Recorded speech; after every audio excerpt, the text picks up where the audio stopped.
સૌથી મહત્વના સમાચાર જામનગરથી કે જ્યાં જામનગરમાં ઈડીની ટીમ દ્વારા કાર્યવાહી કરવામાં આવી છે। જીતેન્દ્ર ઉર્ફે લાલા ગોરિયા નામના આસામીના ઘરે દરોડો પડાયો છે। જમીન મકાનના વ્યવસાય સાથે સંકળાયેલ છે લાલો।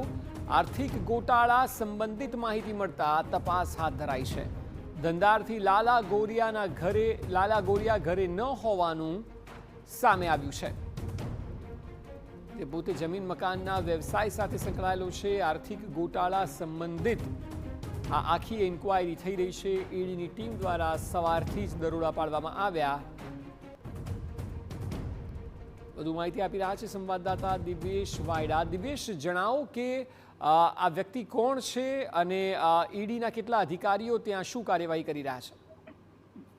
જી અક્ષય, જામનગરના જાણીતા એવા કન્સ્ટ્રક્શનના બિઝનેસ સાથે સંકળાયેલા જીતેન ગોરિયા ઉર્ફે લાલા ગોરિયા તરીકે ઓળખાતા તેના ઘરે વહેલી સવારથી જ આજે ઈડીની એક ટીમ દ્વારા સર્વેની કામગીરી કરવામાં આવી છે। ટીમના વહેલી સવારથી જ ત્યાં ધામા છે અને એ જૈન સોસાયટીમાં રહેતા એના રહેણાંક મકાનની અંદર આજે વહેલી સવારથી જ ઈડીની જે ટીમ છે તેના દ્વારા હાલ સર્ચ ઓપરેશન ત્યાં ચાલુ રહ્યું છે। કેટલાક નાણાકીય વ્યવહારોને લઈને જે શંકા છે તેને લઈને હાલ ચકાસણી ત્યાં ચાલી રહી છે।